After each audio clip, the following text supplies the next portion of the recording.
My boy, in order to escape to America, to take the name of Hedwig, you must leave behind the little part of oneself, of yourself. And I think I know just the doctor to take it. Don't move!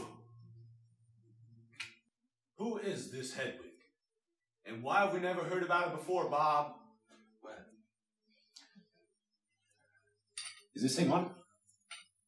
That is the question I've been asking myself for years, minus the ball. How did some slip of a girly boy from communist East Berlin become the internationally ignored song stylist barely standing before you? Well, my dearest audiences, that is what I'm here to talk about tonight. I'm not here to talk about calamity or scandal. I'm certainly not going to be talking about my relationship with a certain well-known rock icon, Tommy Gnosis, even though at this very moment he's most likely talking about me. By some freak coincidence, he's previewing his tour of atonement tonight at Giant Stadium, right across the river. I wrote every song on that album! And by the way, the tabloid got it right. He was driving. He was on blow. He was getting blown by yours truly. And he did hit that bus full of deaf children. One of them survived. Now blind. I taught him everything he knows and has apparently forgotten about rock and roll. And he barely mentions my name with that giant sucking sound Larry King calls a show, which I'm sure that all of you had seen, because if you hadn't, I'd be singing my entire show to a desk clerk. And if I was lucky, my agent, Phyllis Stein. Did you make it this time, Phyllis?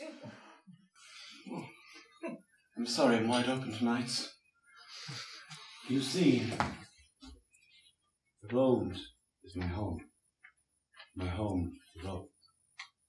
And when I think of all the people I have come upon during my travels, I have to think of all the people that have come upon me. The geography of human contact. The triangulation of a pair of eyes on my face. The latitude and longitude of a pair of hands on my body. These are the only clues I have to who I am. Who is this mystery woman? I laugh because I will cry if I don't.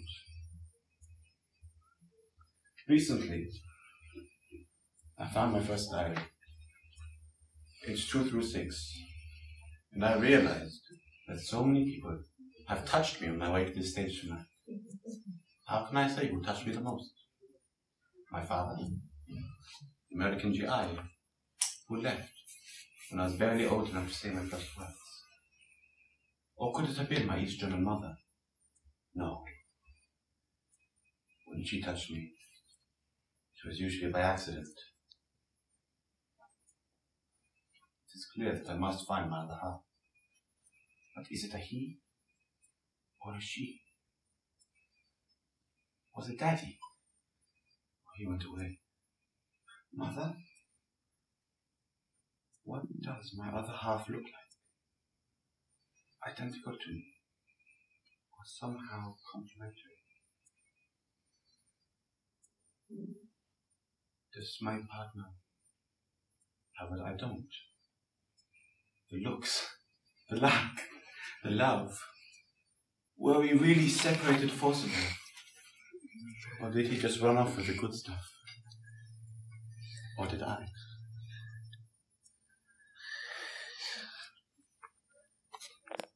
Well, without me, he never would have run into that oncoming short bus. I was on 14th Street when the limo pulled up. I stepped into it, naturally mistaking it for my own, as you know. And in there sat Tommy Gnosis. It had been years. So we drove up and down the island, doing drugs and catching up. And I just couldn't keep my mouth shut. Well, you know the rest. He spoke to me of the disappointing sales of his second album, the one he wrote without me, of course, and of his loneliness. I reminded him of happier days. Well, when the story broke out, as you can imagine, Tommy's people offered me a small fortune to keep my mouth shut. As if I'd accept their filthy lucre. As if I'd make my own living off someone else's misery. As if I hadn't just been selling my recent fragrance, Hedwig. Atrocity by Hedwig. It's a fragrance for a man, a woman, or a freak. I digress. So, you want to know about Tominosis? Well? Yes. Yes, do you want to know about Tominosis? You're a terrible crowd. Do you want to know about Tominosis? Come on. Yes. Bring it up, I want to hear it. Do you want to know about Tominosis? Yes. Yes. Jesus. Is this the North Shore? Well, after my recent American divorce, I went around doing odd jobs and babysitting gigs. And I found myself babysitting for a General Speck. He was a commander at a nearby fort, and he had a son. We're talking about Tommy Speck at this time, an artist formerly known as my butt boy. He was a 17-year-old, Dungeons and Dragons obsessed, rock lover, Jesus freak with a fish on the bloody truck. I found him so hot. And I would look into his eyes, and he would look into mine. And I would know that we were in love. At the time, Tommy's music only had the reach of the occasional guitar mass. So I began an intensive 6-month curriculum of rock history, grooming, and music. We began getting more gigs. Teenage girls started flocking in. We collaborated. Music flowed out of us at his graduation.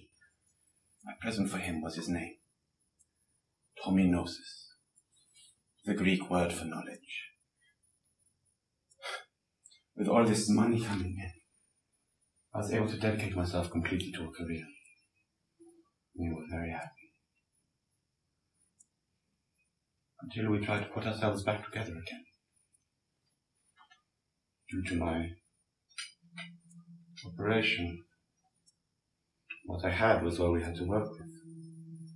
But what I had was clearly not enough.